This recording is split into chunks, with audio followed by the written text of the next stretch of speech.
Jadi kalau Anda bertanya lebih baik mana ibu dengan teman yang saleh, sebetulnya pertanyaan itu tidak perlu muncul. Anda punya tugas menjadikan ibu Anda saleh dan mempertahankan pertemanan dengan teman soleh Anda. Dan teman Anda yang soleh akan mengajak Anda untuk berbakti kepada orang tua. Itu poinnya. Jelas?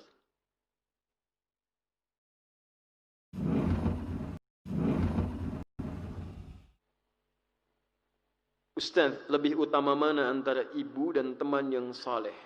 Masya Allah. Kenapa Anda tidak menjadikan ibu Anda sebagai teman yang saleh dalam kehidupan? Ibu jelas lebih utama. Bahkan ibu dibandingkan dengan ayah pun ibu disebutkan 3 kali.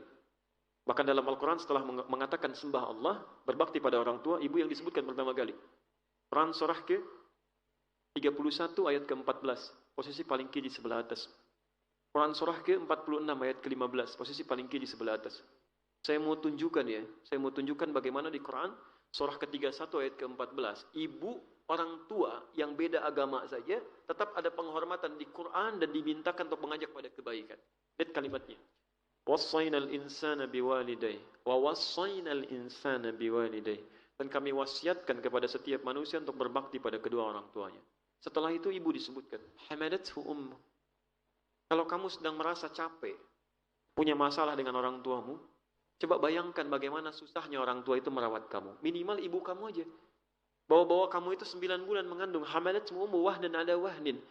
Ibumu bersabar kepada kamu dalam 9 bulan. Kamu tidak bisa bersabar dalam 9 menit. Kamu siapa? Dibawa-bawa itu kemana-mana. Sampai kalau di Quran surah ke-46 ayat 15 itu, posisi paling kiri sebelah atas, itu bahasanya bukan wahnan lagi, kurhan. Kadang-kadang lelahnya tak tertahankan. Luar biasa. Di tafsir Al-Quran surah ke-7 ayat 189.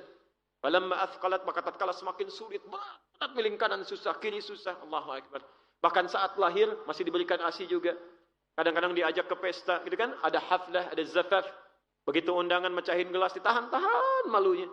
Saat sakit, parah luar biasa, minta ke dokter, ya Allah, dokter tolong yang terbaik. Kalau perlu ya Allah ambil nyawa saya. Kalau perlu, itu kalimat-kalimat itu keluar. Tiba-tiba setelah dewasa, cuma 9 menit tidak bisa bertahan dalam sabar berbakti pada orang tua. Coba.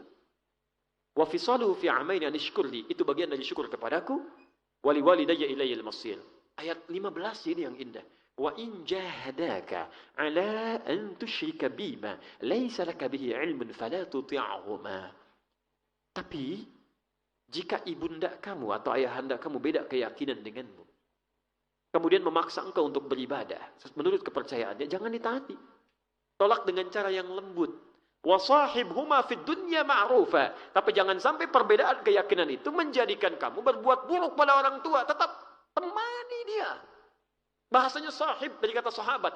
Sahib itu sesuatu yang lekat. Zamannya ashab. Ada orang yang lekat dengan surga tak terpisahkan. Ashabul jannah. Ada orang yang lekat dengan neraka tak terpisahkan. Ashabun nar. Makanya disebut dengan sahabat, lekat. Lekat itu sekalipun fisiknya tidak berada bersama-sama, tapi Masya Allah tetap mendoakan dalam kebaikan. Orang tua yang berbeda agama saja, kata Quran, tetap pergauli dengan kebaikan dalam urusan dunianya. Doakan dia. Tingkatnya tinggi. Karena itu masih ada kewajiban bagi kita untuk berdakwah dengan kelembutan. Ya, silakan di Quran surah ke-16 ayat 125. Ud'u ila sabili rabbika bil hikmah. Ajak yang belum paham dengan jalan kepadanya dengan hukum Allah itu ke jalannya dengan hikmah. Ya, jangan dengan kalimat yang tidak menyenangkan, ajak dulu dengan hikmah doakan, lembutkan. Saya sarankan kalau ada orang-orang keras, susah diberikan peringatan, jangan dilawan dengan kekerasan lagi, salah itu. Dengan doa dulu, Pak. Saya beri contoh, Nabi Musa alaihissalam dengan Fir'aun. Fir'aun misalnya. Kenal Fir'aun? Alhamdulillah. Kalau antum kenal saya bingung, antum kenal di mana gitu ya. Fir'aun itu makhluk manusia, bukan hanya luar biasa bengis ya, tapi menyebalkan. Kalimat-kalimatnya tajam. Kadang-kadang melahirkan eksekusi, tidak langsung negosiasi, eksekusi langsung. Itu rambutnya nggak enak dilihat tuh. Tolong pisahkan kepala dari badannya. Bukan nyuruh-nyukur. Makanya Nabi Musa alaihissalam ketika berdakwah kepada Firaun ini, itu memohon kepada Allah supaya hatinya diberikan kelapang. Kalau hatinya sudah lapang, luas, jadi cacian-cacian itu nggak cepat tersinggung nanti. Tidak cepat tersinggung. Bayangkan kalau Nabi tersinggung, cuma mengangkat tangan berdoa, ya Allah ini manusia menjengkelkan sekali, wafatkan saat ini. Meninggal dia. Dikabulkan. Cuman hikmah dakwah dari peristiwa itu nggak ada untuk kita. Maka ketika sebelum datang kepada Firaun beliau berdoa, qala rabbi shrahli sadri wa yassir li amri wahlul 'uqdatam min lisani yafqahu qawli. Itu rumusnya, rabbi shrahli sadri, ya Allah lapangkan hati saya. Supaya kalau mendengar kalimat-kalimat yang tidak nyaman, saya bisa tahan. Orang tua misalnya, antum mulai ngajak pada kebaikan, Pak, ayo sholat, itu kan. Kamu ngajak-ngajak sholat, itu kan. Udah nanti aja lah, Papa juga tahu, lebih duluan daripada kamu. Sabar. Ayo Pak, kan tidak harus seperti itu. Papa kok gitu amat, si amat aja nggak gitu, ya kan? Itu kan si amat, bukan Papa. Mana rame gitu kan. Pelan-pelan doa lagi, pelan-pelan doa lagi. Jadi kalau sudah dilembutkan hatinya oleh Allah, itu mudah kalimat-kalimat masuk. Saya pernah satu kali, ada seorang yang datang, berubah, sibuk luar biasa, punya jabatan di pekerjaannya. Insya Allah. Begitu berubah, orang tuanya marah. Karena dia merasa dunianya tertinggalkan. Padahal bukan tertinggalkan, menyesuaikan dunia untuk kepentingan akhiratnya. Dikerjakan juga tugasnya. Siapa yang membuat kamu berubah? Kalau kamu tidak mampu menyelesaikan, Papa yang turun tangan. Sampaikan. Waduh, saya pikir, itu baru tangannya, belum kalau turun kaki, macam-macam, dan sebagainya. Dan itu punya posisi juga, pasukan luar biasa lah, nggak boleh saya sebutkan ya. Apa yang terjadi, saya nasihatkan. Doalah kepada Allah. Minta kebaikan. Minta melembutkan hatinya. Pasti akan diberikan jalan.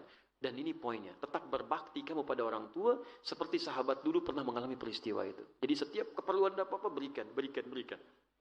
Ketika nasihat itu sampai, nilai Quran diberikan, qadar Allah ternyata ujian itu datang. Ibunya sakit, Pak. Begitu sakit, di sini dilakukan. Dari rumah sakit terbaik, dimaksimalkan perawatannya. Dalam setiap pekerjaan yang luar biasa padatnya, itu masih nengok ke situ, dilihat lagi, dicari dokternya, dipastikan begini, sampai ibunya menangis bertanya, siapa yang menyuruh kamu seperti ini? Dari mana kamu begitu? Inilah hasil belajar saya selama ini, mah. Emang diajarkan begini. Saya diajarkan seperti ini. Sampai ibunya menangis, ayahnya lihat, ayahnya berubah, ibunya berubah, istrinya berubah, anak-anaknya berubah. Akhirnya datanglah satu keluarga besar. Kita sama-sama ketemu, bapaknya minta maaf, ibunya minta maaf, bahkan kita beribadah bersama-sama dalam kebaikan sampai ke Mekah. Cukup menarik gitu kan. Jadi kalau Anda bertanya lebih baik mana ibu dengan teman yang saleh, sebetulnya pertanyaan itu tidak perlu muncul.